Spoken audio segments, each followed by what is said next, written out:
ওকে বন্ধুরা, তাহলে এখন আমরা রিয়াকশন বা রিভিউ করব যে জিনিসটার উপরে। সেটা হচ্ছে গিয়ে কালকি 2898 এডি। তো কালকি 2898 এডির যে ট্রেলারটা, ওটা এসছে গত 3 দিন আগে, আই থিঙ্ক এসছে। তো 3 দিন আগে ট্রেলারটা এসছে, আমি চাইলেই ওটাকে রিভিউ করতে পারতাম, বাট আমি ওটা রিভিউ করিনি, কারণ আমি দেখতে চাইছিলাম যে বাদ বাকি লোকেরা কী বলে। যাদের রিয়াকশন চ্যানেল বা রিভিউজ চ্যানেল আছে, তারা এইটাকে দেখে তারা কীরকম রিয়াকশন দেয়। তো এটা দেখার কারণ একটাই, আমি জানতে চাইছিলাম যে লোকে অ্যাকচুয়ালি কী ভাবে এই সিনেমাগুলিকে নিয়ে। আমি যেটা দেখছি যে লোকে এখন খুব বেশি এক্সাইটেড, আর অ্যাকচুয়ালি এক্সাইটেড হওয়ারও কথা। সিনেমাটি সত্যি দারুণ, সত্যি দারুণ হতে চলেছে। আর এটা ফ্লপ হওয়ার কোনো প্রশ্নই নেই, সত্যি সিনেমাটি দারুণ। আর আদিপুরুষের থেকে এটা 1000 গুণ বেশি ভালো। হ্যাঁ, এই কথাগুলো লোকেও বলেছে, অনেকেই বলেছে, সবাই বলেছে, এটা আমিও এটা মানছি। আর আমি যেটা বলতে চাই সেটা হচ্ছে কি, এই ট্রেলারটা দেখার পরে আমার যেটা ভালো লেগেছে সেটার কথা বলবো। অবশ্যই লোকেরা যেটা সবাই যেটা বলছে, সবাই রিয়াকশন দিয়েছে, আমি বললাম যেটা আমি দেখলাম সবার রিভিউ। তো সবার রিভিউ দেখে যেটা বুঝলাম, সবাই বলছে ভিজুয়ালস খুব ভালো, ভিএফএক্সের উপর খুব দারুণ কাজ করা হয়েছে। এটা দেখে মনেই হচ্ছে না ইন্ডিয়ান ফিল্ম। তো হ্যাঁ, আমিও একমত, এটা একদমই দেখে মনে হচ্ছে না এটা ইন্ডিয়ান ফিল্ম।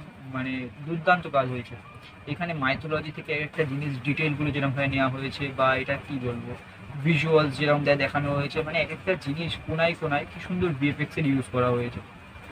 ট্রেলারটা সত্যিই খুব সুন্দর হয়েছে। তবে ট্রেলারটা দেখে সত্যিই আপনারা আইডিয়া করতে পারবেন না যে স্টোরিটা অ্যাকচুয়ালি কী হতে চলেছে। স্টোরিটা সত্যি আলাদা কিছু হতে চলেছে। আমি জানি না, অ্যাকচুয়ালি কেউই জানে না এখন স্টোরিটা কি, বাট স্টোরিটা সত্যি দুর্দান্ত কিছু হতে চলেছে। আর অবশ্যই ট্রেলারটা খুব ভালো কাটা হয়েছে, যাতে আমরা বুঝতেই না পারি স্টোরিটা কি, বাট এক্সাইটমেন্ট অনেক বেশি বেড়ে গেছে ট্রেলারটা দেখার পরে। অবশ্যই কমল হাসানের কথাটা আমরা আগে বলবো, ট্রেলার ওটা সবার শেষে ছিল, বাট ওটা কথা আগে বলবো। কমল হাসানের সিনটা সত্যিই দারুণ, সবাই বলছে যে সবার দেখে খুব দারুণ লেগেছে, গুজ বাম্পস এসে গেছে। তো একদমই, বাট কমল হাসানকে সত্যিই দেখে বোঝা যাচ্ছে না ওটা কমল হাসান। আর সত্যি দারুণ লাগছে, ওটা দেখে একটা আলাদাই ফিল আসছে।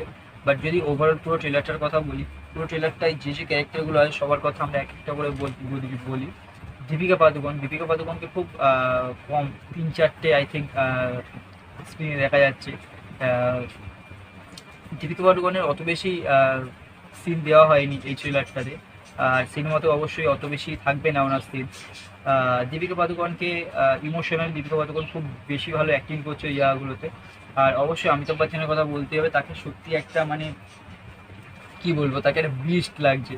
সে যে ফাইটিংসগুলো যেরমভাবে করছে, মানে তাকে ডিরেক্টর যেরমভাবে মানে দেখানো হয়েছে, যে অশ্বত্থামার যে ক্যারেক্টারটা সত্যি দারুণ লাগছে। আর তার মাথায় যে স্টোন, ওটা নিয়ে তো অনেকেই ভিডিও বানাচ্ছে, আপনারা দেখেছেন। আর এখন মাইথোলজি নিয়ে ভর্তি, কালকি 2898 এডি নিয়ে মাইথোলজি নিয়ে লোকে ভর্তি ভর্তি ভিডিও বানাচ্ছে, আপনারা দেখে নিতে পারেন। আর অশ্বত্থামার কথাও বললাম। তো আর দিশা পাটানের কথা কি বলবো, তো আপনারা দেখেইছেন। একটা একটা খালি স্ক্রিনে ছিল, খুব খুব একটা শটে ছিল, খুব খুব বেকার। ওর ডায়লগের সঙ্গে মুখের মানে লিপ ম্যাচিং যেটা, কিচ্ছু হচ্ছে না, মানে বেকার লাগছে সত্যি। আর সবার শেষে যেটা বলবো, প্রভাস। প্রভাসের কথা সবার শেষে বলছি কেন, কারণ হচ্ছে গিয়ে প্রভাসকে নিয়ে আরও দু চারটে কথা বলবো, একটু লং হবে, তো তাই জন্য প্রভাসকে নিয়ে লাস্টে বলছি। সবাইকে দেখলাম ট্রেলারটা দেখার পরে সবাই বলছে প্রভাস দুর্দান্ত অ্যাক্টিং করছে। অবশ্যই প্রভাস এই সিনেমাতে নিজেই ভয়েস দিয়েছে। আর এই যে ভয়েস দেওয়াটা, এটা সত্যিই ভালো হয়েছে এর আগে রাধেশ্যামের ভয়েস দেওয়াতে, কারণ রাধেশ্যামের সত্যি ফালতু লাগছিল ভয়েস দেওয়া। এবারে শরৎ কেলকার তিনি যে ভয়েস দেন, অ্যাকচুয়ালি বাহুবলী ভয়েস যে তিনি দিয়েছিলেন প্রভাসের কণ্ঠে, তো তিনি এবারে ভয়েস দেননি, বাট প্রভাস নিজেই ডাব করেছে, হিন্দি ডাবটা যেটা আমি দেখলাম। তো সত্যি দারুণ ডাব করেছে, দারুণ মানে খুব বেশি ভালো বলা যায় না, বেকারি, বাট ইমপ্রুভমেন্ট এসছে আগের যেটা রাধেশ্যামের ডাবিং আপনারা যদি দেখেন, ওটা থেকে অনেক বেটার এটা, ইমপ্রুভমেন্ট এসছে অবশ্যই। বাট প্রভাসের যদি আমি অ্যাক্টিংয়ের কথা বলি, অ্যাক্টিংয়ে প্রভাসকে ঠিক মানে আমার আসছে না, লাগছে না প্রভাসকে। মানে ওটা কোনো অ্যাক্টিং হচ্ছে কি, সব ফালতু, মানে একটা যে মানে যেটা ফিল হবে অ্যাক্টিং, যে অ্যাক্টারের যে অ্যাক্টিংটা ফিল হবে, মানে এরকম কোনো ব্যাপার আসছে না। যেমন দীপিকা পাদুকোনকে যদি দেখেন, অমিতাভ বচ্চনকে বা কামাল হাসানকে, শুধু দুটো শট ছিল না, একটা ক্লোজ আপ থেকে একটা খালি মুখের জায়গাটা, তো দারুণ দারুণ দারুণ অ্যাক্টিং করছেন উনি। বা তাছাড়াও আর বাকিরা যারা ছিল, বাট প্রভাসের অ্যাক্টিংটা আমার সত্যি খুব বেকার লাগছে। মানে আমি যেটা বলতে চাই সেটা হচ্ছে কি, প্রভাসের জায়গায় যদি ওখানে অন্য কোনো অ্যাক্টর থাকতো, যদি অন্য কোনো অ্যাক্টর থাকতো, সে যে কোনো কেউ হতে পারে, বলিউডে না হলেও হবে, সে সাউথ ইন্ডাস্ট্রি থেকেই কাউকে নেই, বাট যে কোনো কাউকে রাখতো, খুব দারুণ লাগতো তাকে। শুধু প্রভাসকেই লাগছে এমন কোনো কথা নেই। আমি এখানে ক্রেডিট দিতে চাইবো ডিরেক্টর প্রভাসকে দেখাচ্ছে, হিরোকে দেখাচ্ছে এরকমভাবে, তাই নয় হিরোকে ভালো লাগছে। আমি বলছি না প্রভাসকে খারাপ লাগছে, প্রভাসকে ভালো লাগছে। সবাই বলছে প্রভাসকে ভালো লাগছে, প্রভাস ভালো কাজ করেছে, বাট আমি প্রভাসকে ভালো লাগছে বাট ভালো কাজ করেছে না আমি বলছি না। প্রভাসের আগের মুভিগুলো আপনারা দেখবেন যেরকম এই মুভিগুলো যেগুলো হচ্ছে, মানে প্রবাসের মধ্যে একটা কিরম বলবো, একটা গাম্ভীর্য একটা ভাব চলে এসেছে, মানে গম্ভীর গম্ভীর একটা ব্যাপার চলে এসেছে। এখানে কমেডি করার চেষ্টা করছে বাট মনে হচ্ছে ফোর্সফুলি চেষ্টা করছে। ডিরেক্টরের এটা মানে একটা স্কিল বলতে পারেন, যার জন্য ডিরেক্টর হিরোকে এতটা মানে এতটা ভালো লাগছে পর্দায়। যেমন আমি যদি একটা এক্সাম্পল দিই, যেমন রিসেন্টলি প্রবাসের একটা সিনেমা আসছে সালার।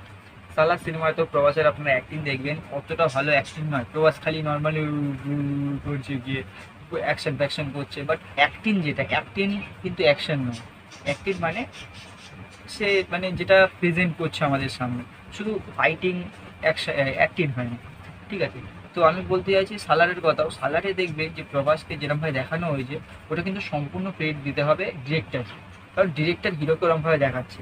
সেরকমই আমি কালকি 2898 এডির কথাও বলবো, যে ডিরেক্টর প্রভাসকে অত ভালো করে দেখিয়েছে বলে প্রভাসকে অত ভালো লাগছে। মানে প্রভাসের নিজস্ব কোনো সেই প্রেজেন্সটা আসছে না, মানে হয় না একটা স্ক্রিন প্রেজেন্স বলে কথা, তো সেই প্রবাসের সেই ব্যাপারটা আমি পাচ্ছি না সত্যি কথা বলতে।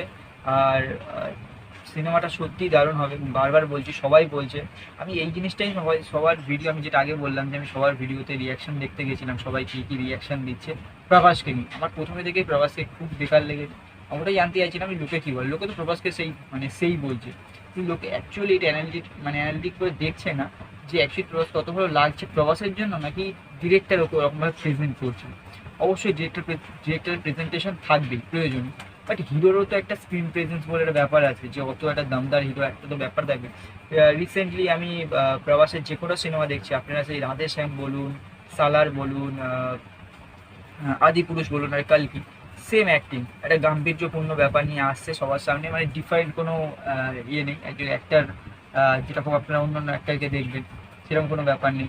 প্রবাসের এই জিনিসটাই আমি সবার ভিডিও দেখে এলাম, সবাই ভালো বলছে, তো ভালো লাগতে পারে সবার, আমার ভালো লাগেনি প্রবাসের এই ব্যাপারটা। তো ট্রেলারটা রিয়াকশন এরকমই কিছুটা আমি করলাম। আর অবশ্যই ডিরেক্টরের কথা তো আমি বারবার বলবো, ডিরেক্টর সত্যিই খুব ভালো কাজ করেছে, রিসার্চ করেছে সিনেমাটা করার জন্য অবশ্যই। আর অমিতাভ বচ্চনের উপর আমি একটা অবশ্যই ভিডিও বানাবো, অমিতাভ বচ্চনকে নিয়ে কিছু প্রশ্ন আছে আমার। আর ওভারঅল যেরকমভাবে সিনেমাটার স্টোরি সাজানো হচ্ছে, যেটা আমরা জানি না এখন পর্যন্ত, বা ভিএফএক্স যেরকম কাজ হচ্ছে, সত্যি এটাকে থেকে আমিও বলতে চাই যে এটা একটা ইন্ডিয়ান সিনেমা মনেই হচ্ছে না রিয়েলি, এটা একটা মানে হলিউডের সিনেমা বা দারুণ একটা এক্সপিরিয়েন্স দিচ্ছে আমাদেরকে। তো 27 জুন সিনেমাটি রিলিজ হচ্ছে, আমি দেখার জন্য খুব এক্সাইটেড থাকবো, আপনারাও দেখার চেষ্টা করবেন। আর না, প্রভাসকে নিয়ে আমার কোনো প্রবলেম নেই, আমি আবার বলে দিতে চাই যে প্রভাসকে নিয়ে প্রবলেম নেই, বাট প্রভাস কিন্তু নিজের এই অ্যাক্টিং স্টাইলটা হালকা চেঞ্জ করতে পারে, এটাই আমার বক্তব্য। তো ভিডিওটা জাস্ট এইটুকুনি। আর